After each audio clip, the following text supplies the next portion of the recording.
নমস্কার বন্ধুরা, ভালো খাবারের গল্পে তোমাদের স্বাগত। আজকে আমি নানা রকমের দই বানাবো, তো সেজন্য আমি তোমাদের সঙ্গে একটু শেয়ার করব। আমি প্রথমে 1 লিটার ফুল ক্রিম দুধ জাল করে নিয়েছি। তখন জাল করার সময় চিনিটা দিয়ে দিয়েছি। চিনিটা যে যার ইচ্ছা মতো দেবে, যে যেরকম স্বাদ ভালোবাসো মিষ্টি সেরকমই দেবে। আর 500 দই নিয়েছিলাম, সেটা আমি ছাঁকনিতে জল ঝরতে দিয়েছি। 2 ঘন্টার মতো রেখেছিলাম, জল ঝরে গেছে। তারপরে আমি দইটা দুধের সঙ্গে ভালো করে মিশিয়ে নিয়েছি। এবার আমি তোমাদেরকে আম দই বানানোটা দেখাবো। আমি অল্প অল্প করেই করব, যেহেতু আমি অনেকগুলো দই করব তাই। তো আমি কিছুটা আম আমি মিক্সিতে পেস্ট করে নিয়েছি, নিয়ে এখানে মিশিয়ে নিয়েছি। এখান থেকে আমি এই 2 হাতা দই আর দুধের মিশ্রণটা এখানে নিয়ে নিয়েছি, আর আমের পাল্পটা মিশিয়ে দিয়েছি। এবার আমি এই যে এখানে দেখো এই ফয়েল পেপারের এটাতে দিয়ে দিচ্ছি।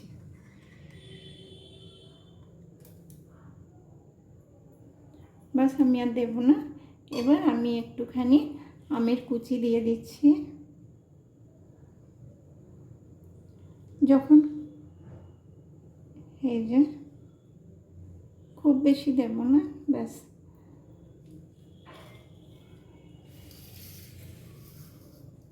এবার আমি তোমাদেরকে চকলেট দইটা দেখাচ্ছি। এই যে আমি একটু কোকো পাউডার, অল্প করে কোকো পাউডারের সঙ্গে চিনি দিয়ে আমি একটু দুধ দিয়ে এটাকে গুলে রেখেছিলাম। তারপরে এই যে এখান থেকে আমি এরকম দুধ আর দইয়ের মিশ্রণটা নিয়ে এখানে মিশিয়ে নিয়েছি। এই যে দেখো আমার মিশ্রণটা এরকম হয়েছে। তো তোমাদের যদি ইচ্ছা হয় বন্ধুরা, তোমরা উপরেও মানে এটা কাপে ঢালার পর এই যে আমি কাপে ঢেলে নিচ্ছি।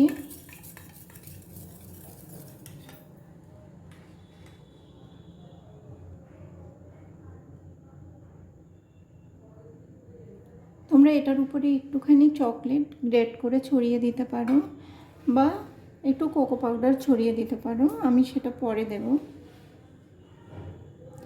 তারপরে আমি এখানে কেশর দিয়ে ওই মিশ্রণটা দিয়ে এখানে মিশিয়ে নিয়েছি। এই যে এটা আমার কেশর দই হবে।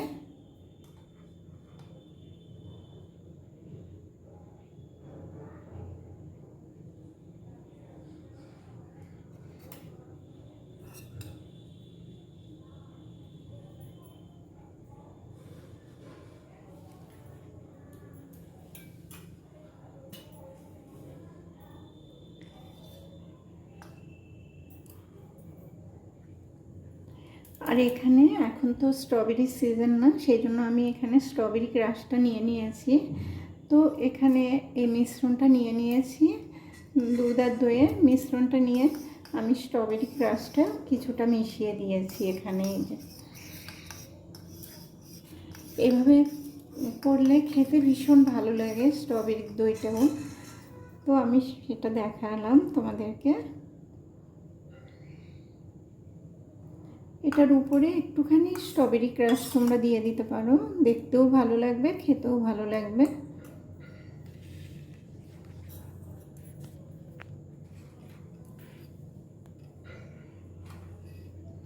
আর এখানে কিছুটা মিশ্রণ নিয়েছি, আর আমি অর্ধেকটা আপেল গ্রেটার দিয়ে গ্রেট করে এখানে দিয়েছি। দেখো এই যে আপেলের দই এটা।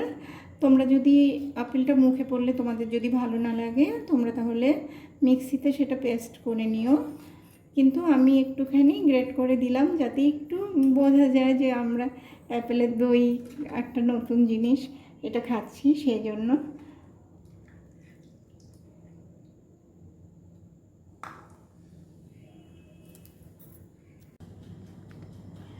এই যে আমি এখানে দুধ নিয়ে নিয়েছি, একটু ভ্যানিলা এসেন্স দিয়ে দিচ্ছি। দুধ আর দইয়ের মিশ্রণটার মধ্যে আমি এখানে ভ্যানিলা এসেন্স দিয়ে দিলাম, এটা ভ্যানিলা ফ্লেভার হয়ে গেল বন্ধুরা। আর এখানে দুধ আর দইয়ের মিশ্রণটার মধ্যে আমি একটু এলাচ দিয়ে দিচ্ছি।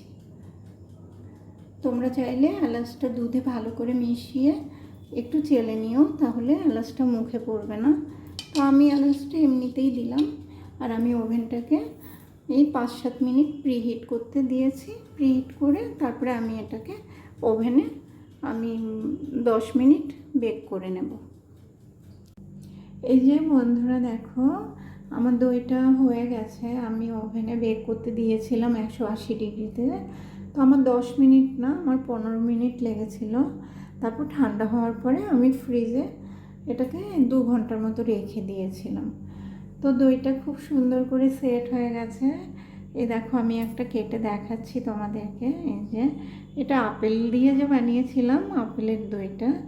এই দেখো কত সুন্দর সেট হয়েছে, দেখো বন্ধুরা।